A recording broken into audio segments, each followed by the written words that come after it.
Kali ini, kita akan mengupas kisah luar biasa tentang keturunan Rasulullah Sallallahu Alaihi Wasallam, para sayyid dan habaib yang sejak zaman dulu dihormati dan memiliki pengaruh besar di berbagai belahan dunia, termasuk di Nusantara.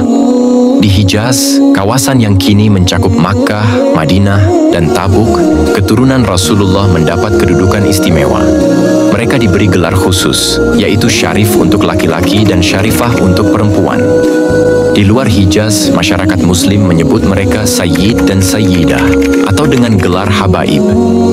Gelar ini bukan sekadar panggilan, tapi simbol penghormatan, karena mereka masih memiliki garis keturunan langsung dengan Nabi Muhammad SAW. Dalam sejarah Islam, keturunan Rasulullah ini dikenal sebagai kaum Alawiyin. Mereka adalah keturunan dari Imam Ali dan Sayyidah Fatimah, putri Rasulullah. Di Yaman, khususnya di Hadramaut, kaum Alawiyin ini memainkan peran besar dalam menyebarkan ajaran Islam dan membangun peradaban Islam yang kaya akan nilai-nilai tasawuf. Sejarah Alawiyin di Hadramaut bisa dibagi menjadi 4 periode besar, masing-masing dengan karakteristik dan tokoh-tokoh yang berbeda. Pada periode pertama, yang berlangsung dari abad ke-3 hingga abad ke-7 Hijriah, mereka dikenal dengan sebutan Imam.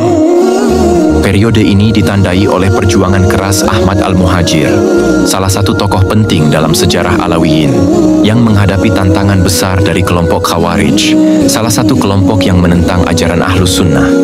Imam Ahmad Al-Muhajir dan keturunannya seperti Imam Ubaidillah, Imam Alwi bin Ubaidillah, Bashri, Jadid, dan Imam Salim bin Bashri menjadi pemimpin di masa ini.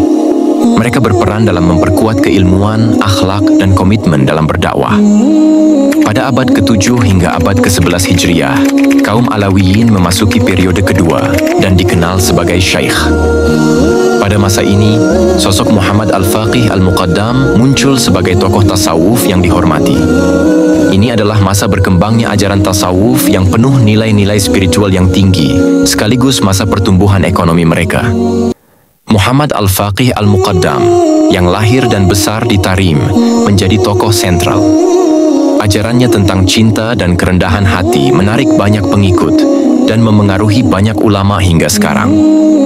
Setelah periode Syaikh memasuki abad ke-11 hingga abad ke-14 Hijriah, kaum Alawiyin mulai dikenal sebagai habaib. Pada masa ini, kita menyaksikan gelombang hijrah besar-besaran kaum Alawi keluar Hadramaut. Para keturunan ini menyebar, membawa ajaran Islam hingga ke India, Kepulauan Komoro, dan Asia Tenggara. Di antara keturunan yang hijrah, ada yang mendirikan kerajaan atau kesultanan yang masih dikenang hingga kini. Salah satunya adalah Kerajaan Alaidrus di India, Kesultanan Al-Qadri di Pontianak, hingga Kesultanan Siak di Sumatera. Pada masa ini muncul tokoh besar seperti Habib Abdullah bin Alwi Al-Haddad, seorang ulama dan pemikir yang terkenal dengan daya pikir, daya ingat, dan kemampuan menghafalnya yang luar biasa. Menjelang abad ke-14 Hijriah, kita memasuki periode keempat, di mana kaum Alawiyin mulai dikenal sebagai Sayyidu. Ini adalah masa yang ditandai dengan kemunduran kecemerlangan kaum Alawi. Tetapi para tokoh seperti Imam Ali bin Muhammad Al-Habsyi dan Imam Ahmad bin Hasan Al-Attas tetap melanjutkan tradisi keilmuan dan pengajaran Islam. Migrasi kaum Alawiyin ke Asia Tenggara membawa pengaruh besar terhadap penyebaran Islam. Mereka membawa ajaran tarekat Alawiyah, tarekat Sufi yang diajarkan oleh leluhur mereka, Imam Muhammad bin Ali Ba'alawi, yang dikenal sebagai Al-Faqih Al-Muqaddam.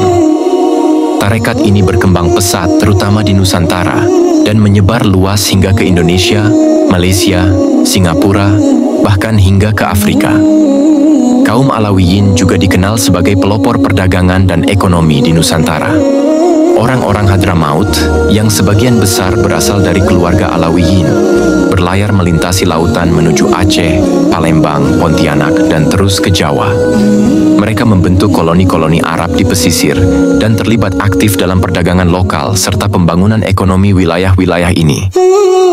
Di Jawa, koloni-koloni besar Arab muncul di Batavia, Cirebon, Tegal, Pekalongan, dan Surabaya.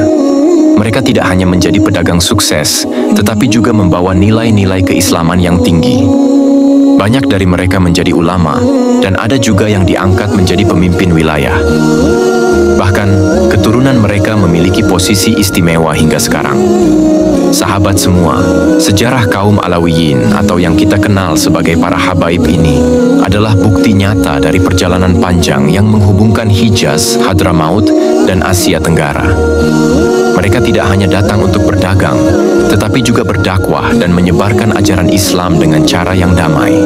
Melalui tarekat Alawiyah, kaum Alawiyin menjaga sanad keilmuan dan pengajaran Islam dengan disiplin tinggi. Mereka mengikuti mazhab Syafi'i dalam fiqh dan Ahlus Sunnah dalam akidah. Pentingnya sanad ini terus dijaga oleh para habaib dan keturunan Alawiyin hingga hari ini, menjadikannya bagian yang tak terpisahkan dari identitas mereka.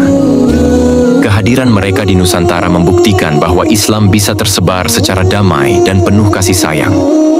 Mereka menjadi pelopor, baik dalam berdakwah maupun membangun masyarakat, dan hingga kini pengaruh mereka tetap terasa. Mulai dari Sumatera, Jawa, hingga Malaysia, keturunan para habaib masih terus dihormati dan dilihat sebagai pemimpin spiritual yang membawa nilai-nilai Islam yang luhur. Demikianlah sejarah singkat kaum Alawiyin di Nusantara. Semoga kita semua bisa mengambil hikmah dari perjalanan panjang mereka tentang bagaimana menjaga akhlak, tradisi, dan keilmuan Islam. Terima kasih sudah menonton. Jangan lupa untuk like video ini kalau kalian suka, share ke teman-teman kalian, dan pastikan subscribe agar tidak ketinggalan konten terbaru dari kami. Aktifkan juga lonceng notifikasi supaya kalian jadi yang pertama tahu saat video baru tayang. Kalau ada ide atau request video yang ingin kalian lihat, tulis di kolom komentar ya. Sampai jumpa di video berikutnya, dan tetap semangat!